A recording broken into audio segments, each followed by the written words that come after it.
Hey everybody, welcome back to Everything Aquarium. In today's video, we are going to be unboxing and reviewing the Marineland Penguin Pro 125 aquarium filter. I'm going to unbox it for you, show you how to set it up, then review it, as well as give you some pros and cons about this filter specifically. So without further ado, let's start with the unboxing segment. All right, here we are at my newest unboxing station. We'll take a quick look at it here. You can see we got the Marineland Penguin Pro 125 power filter made for 20 gallons. Comes with the filter cartridge B. Also takes the replacement filter cartridge B. They claim less than 40 decibels. Has the bio wheel technology, submerged motor, flow control, up to 125 gallons per hour, and some extra media basket included. So a couple key things there if you want to pause it and look at it. We'll just kind of go through real quick. If there's anything you want to take a look at, pause the video and take a look at it. Of course, this is made for freshwater, saltwater, and planted aquariums. So let's jump right into the unboxing. First, we'll open this up, and the first thing we see is the filter. Believe it or not, we'll pull this guy right out of there, if we can get it out. There we go. And within here we have what looks to be an instruction packet for the 125, 175, 275, and 375. Drip loop, can't ever forget that. Quick setup guide, I'm assuming is kind of what it is. And that's actually all that's in the box. That's all in one thing here. Very nice. A nice rubber band to hold it on here. Go ahead and pull that right off there.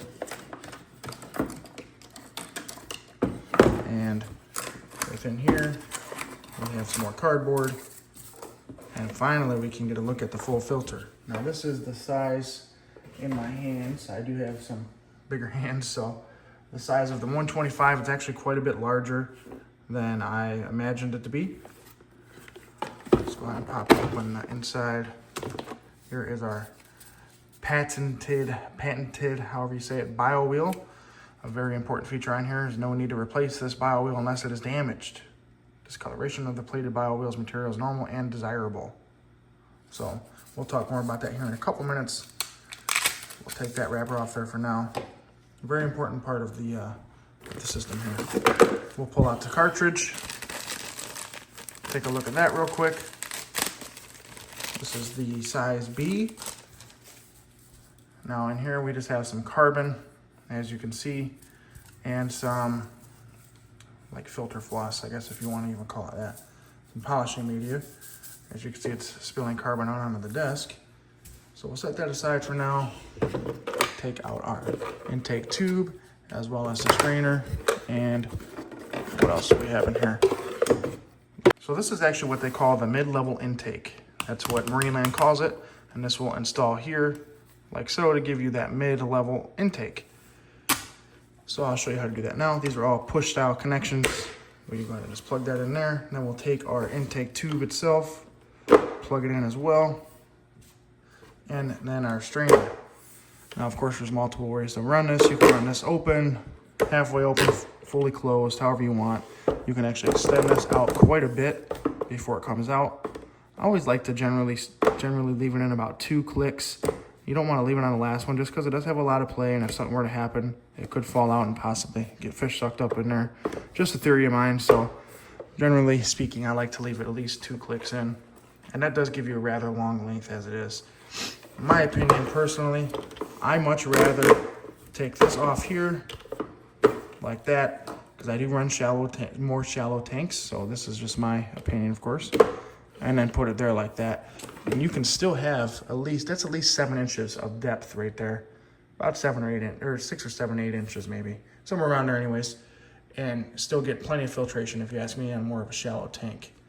Granted, this filter is only made for 20 gallons, so if you're running a 20-gallon long, you're not going to have that much depth, so you're going to want to probably take this extension tube out of there. Obviously, if you're running it on a taller tank or as a backup pump, you can then use that extension tube to the full capability.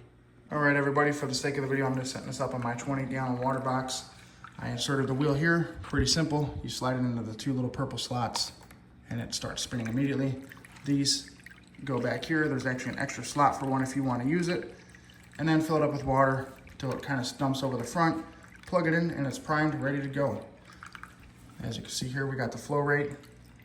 Pretty good for this little filter, in my opinion. It's definitely putting out that, whatever it claims per hour, I would say. I think it was 125. And then you could turn it down. And then the directions there, when you turn it to that minimum, by turning that little knob here, it claims that it only puts out 12 gallons per hour. So pretty slow. Nice for a beta tank if you want to have this on a beta tank. But obviously for maximum efficiency, or maximum filtration, you want to have that on max flow. Another thing to mention is this is on a rimless tank, so it is not fitting very well, just because the gap here is too big. So to adjust that properly, we'd have to fill that in with some type of cardboard or something of that sort. It also does not fit on a very big tank, such as a 75 gallon, which I was trying earlier.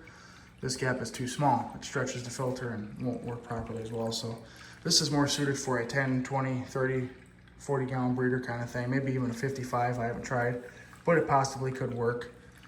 Other than that, a couple things to note what this is. Let's talk about the cons first, all right? So the first con is the money grab idea behind replacing these cartridges every whatever they recommend, 3, 6, 9 months. You don't necessarily need to replace those filter cartridges. Those can either be rinsed in tank water and reused. That way you don't kill that biological bacteria on there, that beneficial bacteria, and or eliminate them all together using cycled media from your filter, put it in here. That kind of eliminates this bio-oil as it is itself. Long story short, there's lots of things you could do to this filter to make it better, but it's definitely not the worst out there compared to some of the filters they sell you where it's just this cartridge. This idea isn't too bad, but again, it does have its cons, such as these can get damaged, they can crease, they can bend, get dirty, this can clog up down in there. It's a little bit more maintenance when it comes to this because it's more moving parts, if that makes sense, from an engineer standpoint, of course. Now, for the hidden feature that not too many people talk about on this, I'm going to start by unplugging it. Get you a little bit closer here to this section. Now, if you remember what we said in the beginning of the video, if you want to go back and look, or now just pay attention, there is a hidden feature in here. We could pull off this intake tube elbow, and here we have an extra included media basket. Wow, very nice. You can fill this up with whatever you may like, carbon, ceramic media, sponge. This could be a great pre-filter section.